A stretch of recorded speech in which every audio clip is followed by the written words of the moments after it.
a criminal alien from Mexico, was arrested for a felony hit and run that killed an 11-year-old boy on Thanksgiving morning. ICE worked to get this person in custody. Should ICE do that? What I'm talking about is not normal law enforcement. Should I want to ICE be really remove, clear about that. yes or no, should ICE remove these individuals who are a danger to the American people? Yes or no? I'm here to speak yes about or what no, is happening. should ICE carry out its function in law enforcement to remove these people who are killing Americans? Yes or no? I thank the chairman. Mr. Mayell, let me ask you a question. Kenneth Moreno Guzman, a criminal illegal alien from Mexico, forcibly broke into the back door of a family's home on January 12, 2025, a year ago, and proceeded to rape an 11-year-old girl and held her 10-year-old sister at knife point, was sought after to be removed by ICE. Should ICE remove that individual from the United States? I mean, first off, I want to say that's tragic. It's horrific. Yes or no? Should ICE carry out its function to remove that individual from the United States and get him to law enforcement for prosecution? Every victim deserves justice. Hector Balderas Healer, a criminal alien from Mexico, was arrested for a felony hit and run that killed an 11-year-old boy on Thanksgiving morning. ICE worked to get this person in custody. Should ICE do that? What I'm talking about is not normal law enforcement. Should I want to ICE be really remove, clear about that. yes or no, should ICE remove these individuals who are a danger to the American people? Yes or no? I'm here to speak yes about or what no, is happening. should ICE carry out its function in law enforcement to remove these people who are killing Americans? Yes or no?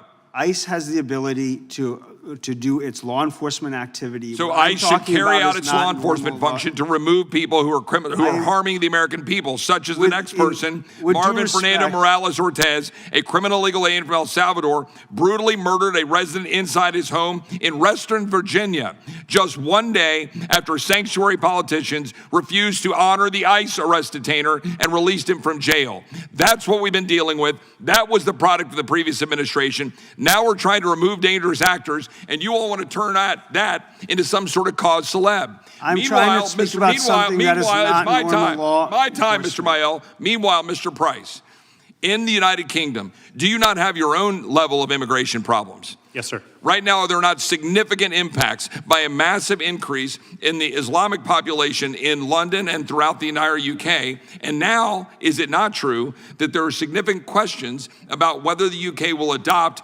anti-Muslim hate speech provisions? For example, a draft definition that says anti-Muslim hostility is engaging in or encouraging criminal acts, including acts of violence, vandalism. But here's the key part. That is harassment, intimidation, which is directed at Muslims or those perceived to be Muslim because of their religion, ethnicity. Also, the prejudicial stereotyping and racialization of Muslims. Is that kind of language not also going to interfere with free speech? It's very serious. We have a client who was arrested for preaching the gospel, and on the arrest, one of the arresting officers said you shouldn't be saying those kind of things during Ramadan. So there is a direct connection to dealing with immigration policy and what we're dealing with from a First Amendment standpoint. Now, I want to direct some questions to Dr. Rosner. First of all, thank you. Thank you for standing up. Thank you for standing up in the face of the tyrannical interference with your ability to carry out your faith and speak freely about it. As you know, a number of us have been watching this very closely, and we are proud of what you've been doing to send a message around the globe. Let me ask you just a couple of quick questions. Is it correct that the alleged crimes against you, that were charged against you, consisted solely of, as you described before, a Bible verse posted on social media, comments during a radio debate, and a religious pamphlet published years earlier? No, I don't think that it is right, because I have not insulted anyone. My speech has been peaceful. And at no point did you call for violence, coercion, or unlawful conduct? No. I have told all the time that all people are equal, and we all are sinners, and we all are in need of grace. So I do not insult any minority. Is it true that prosecutors reportedly compared portions of the Bible to extremist literature when they were going after you? Yes, the prosecutor filed up charges because of my Twitter update, where the main focus was on the Bible verses. And is the prosecution reportedly offered you a deal to recant your statements in exchange for avoiding prosecution? Is that accurate?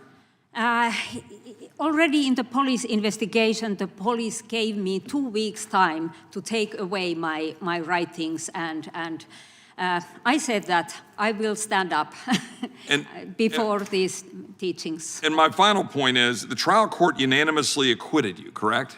Pardon? The trial court unanimously acquitted you, correct? Yes. And the acquittal was later affirmed by an appellate court. But despite that, prosecutors appealed again to the Supreme Court in your country, keeping you under legal threat for years, even now. Is that correct? For simply speaking about your faith, putting it in a pamphlet years before, that's what is occurring. Is that correct? Yes. Well, we thank you for that. I would like to insert into the record, Mr. Chairman, a letter that I signed and sent to MP Rosnan and some others dated May 21st, 2024 on this point. Objection. I wrote an op-ed called "The War on Religious Freedom. We Must Stand Up for Finnish Christians Facing Trial for Their Faith," in which we described this, that I jointly authored with Tony Perkins.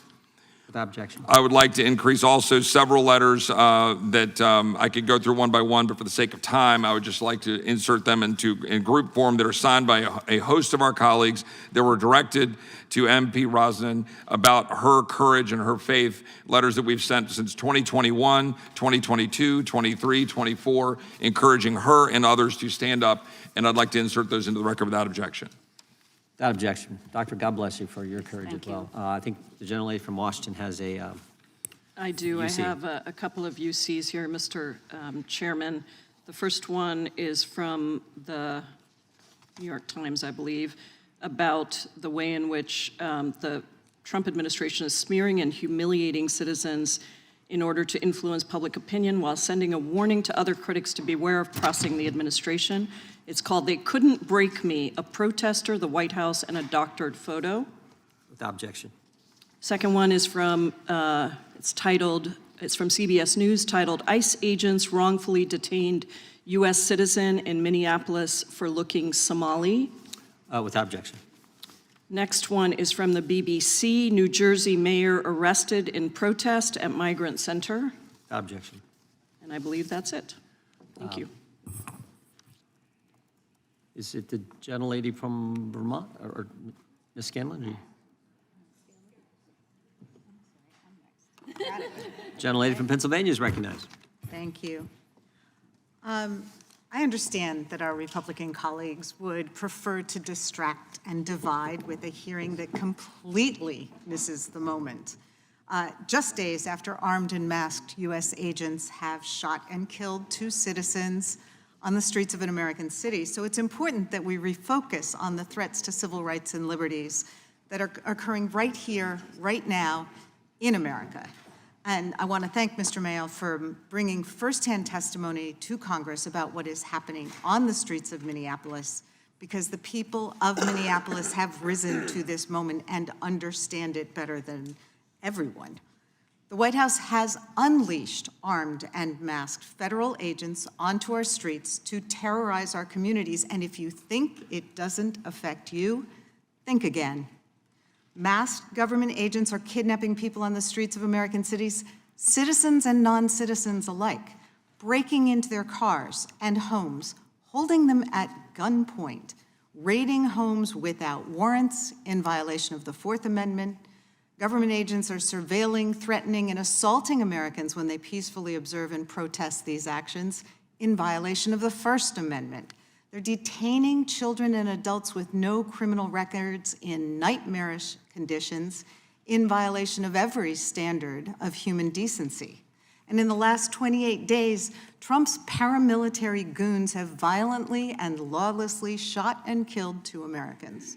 In the aftermath, the administration tried to smear the dead Americans' actions and characters and convince the world not to believe what we saw with our own eyes.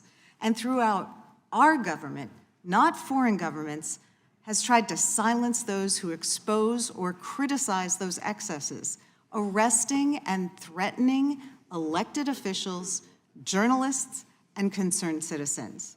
So why isn't Republican leadership of this committee and Congress hauling the Department of Homeland Security and Kristi Noem before this committee? Why aren't they conducting an investigation into the killing of American citizens and the use of excessive force by ICE and CBP? Why aren't they doing their jobs to demand accountability? Americans are outraged. I don't understand why my Republican colleagues are not. Instead, they're trying to deflect attention and tell us that Europe poses the biggest threat to Americans' rights. It's insulting because it is really clear that right now, the most serious threat to American civil rights and civil liberties is coming from our own government. Now, Mr. Mayell, we've seen ICE agents conducting warrantless arrests, and a particularly egregious example occurred in Minnesota when masked agents broke into a man's home, held him at gunpoint, and dragged him out into the freezing cold in his underwear and a pair of Crocs, only to realize he was an American citizen with no criminal record, and the guy they were actually looking for was already in prison. How would the Fourth Amendment address this situation? Why is it important that we have warrants with respect to searches of people's homes, et cetera? Thank you. The founders ensured that the Fourth Amendment places significant limits on the government's ability to enter our homes, search our persons, and subject us to arrest. And one of the clearest rules under the Fourth Amendment is that federal agents just can't break into your home and arrest you without a judicial warrant. That judicial warrant is a critical component to ensuring accountability. That is what we are seeing more and more that is missing. We are seeing on the ground the use of administrative warrants, which do not allow someone, an agent, to enter your home and arrest you.